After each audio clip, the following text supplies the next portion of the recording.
Nabi ba manifestation tout ça lelo et en Atlanta, la Georgia. Dès que tokozala toute la journée lelo. Na ba itam je suis aux États-Unis partout là où il y a notre communauté na biso biso tout telemi to ça la manifestation. Ya toujours singa leader na biso la communauté UN bayoka problème na biso toza nango bandeko na biso na au plateau bazokufa pamba to stindi ba lettre na gouvernement partout na UN.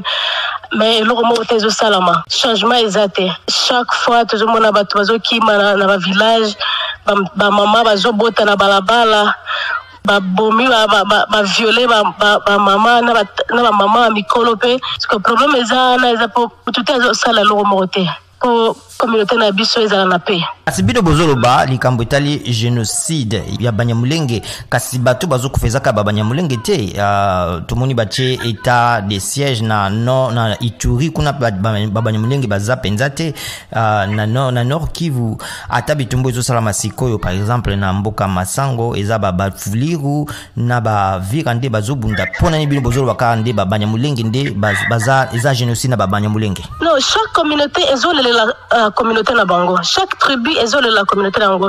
Na ba obe bazana Ituri kuna bazole la paix gouvernement na biso esalisa bango et ba problème na esila biso pe toza pe chargé na la communauté na biso. Kasbino bokanisi tango botelemi awa na États-Unis bosengi congrès tout ça congrès ko sala nini awa na États-Unis. Ba koyoka ba ko sala quelque chose.